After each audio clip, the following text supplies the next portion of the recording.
Living road trip. I'm with you. Yep. It's right by my house. We're all piling into Andy's car. We're going shopping. Hey, let's face it, with today's economy, many of us don't have the luxury of having someone clean our house, so we must do it ourselves, right? So how do we tackle some of those tricky household stains? Well, let's just ask our Moxie Girl, Amanda Thomas.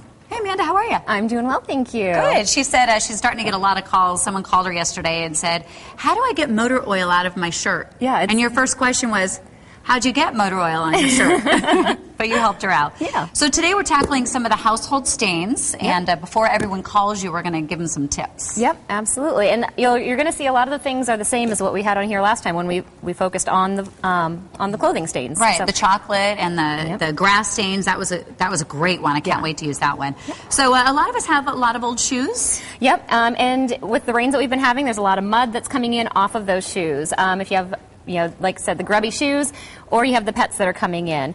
If you get mud tracked into your house, the easiest way to get it off is going to be your borax again.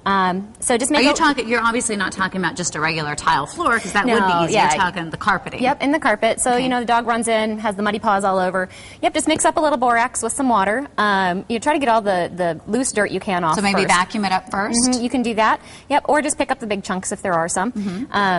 Then you have your detergent and water mixture. Then you can use a little mixture of ammonia and water on top of that, and then repeat with the detergent and water again. So what's the secret? We're sort of mixing it in and then putting a dry towel on it to soak it up. I'm always afraid I'm just going to set that stain. As long as you don't rub, you're usually going to be okay. So just think of patting.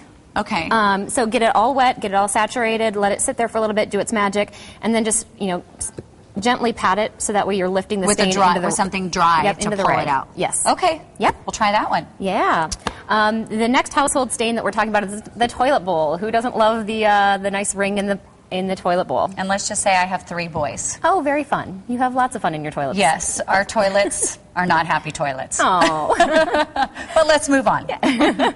Well, again, it's the borax. This is a natural or an easy way to do it if you don't mind getting your hands dirty. Both of the options that we have here, you're going to have to get your hands a little dirty, so we recommend the gloves.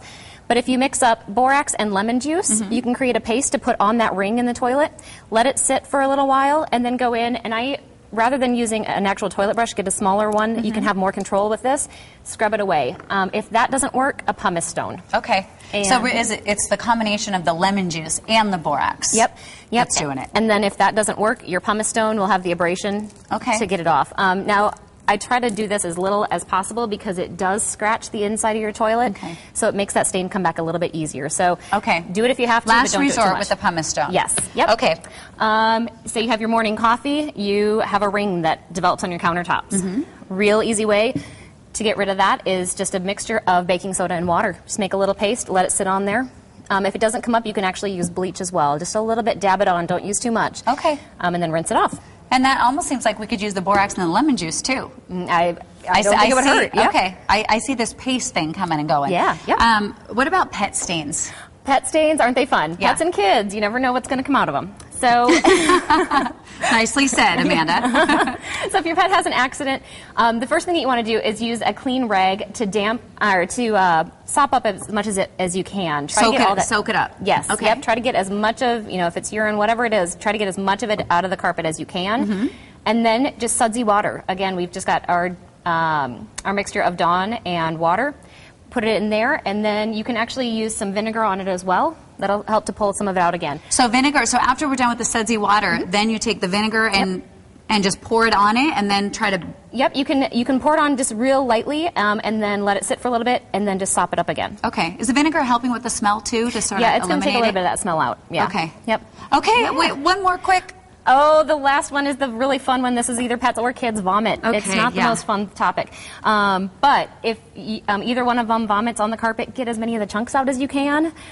I know it's gross. Oh, my goodness. But then immediately pour some club soda on it to rinse it, get it all saturated. You're going to try to dilute what's in there. Use your towels again to get as much of that moisture out. And then use either a stain removal for your laundry. You can spray it right on there. Or you can use any of the pet products, the pet stain removers. So whether it's your kid or your pet, these will be okay for the carpet. I can only imagine being in your business, you know, all the stains that you have to get out. So we have definitely gone to the expert today, and we are going to have all of this information on our website. Just start keeping a list, because Amanda's going to be on all the time with us now, and she's going to save us.